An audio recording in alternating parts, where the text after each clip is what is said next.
Ce n'est pas forcément un problème de gestion.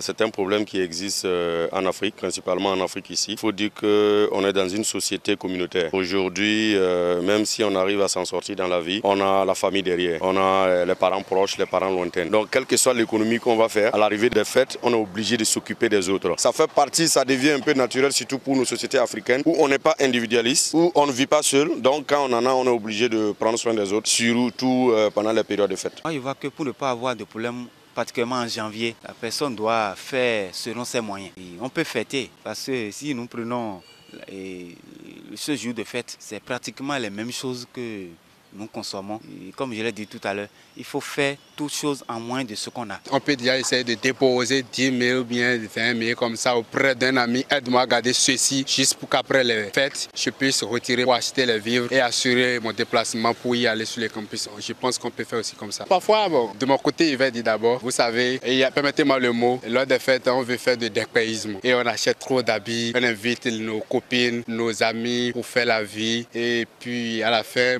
on a des difficultés à venir sur les campus. À partir du 10 janvier, on se retrouve fauché tout et tout.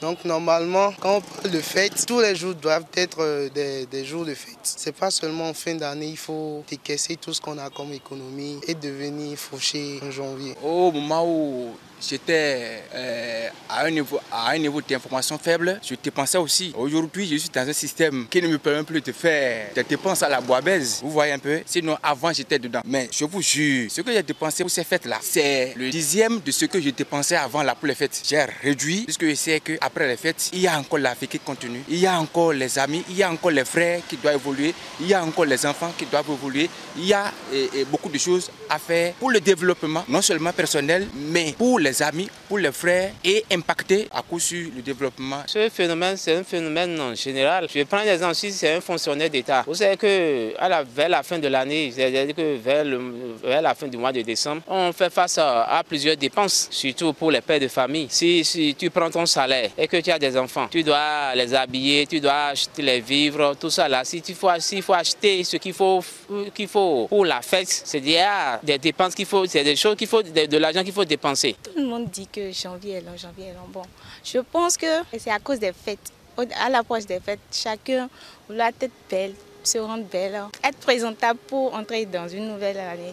Ce qui fait qu'on a tendance à beaucoup dépenser en oubliant que nous avons un autre parcours. Par conséquent, c'est ce qui provoque la vision qu'on a du janvier, que ça dure beaucoup plus.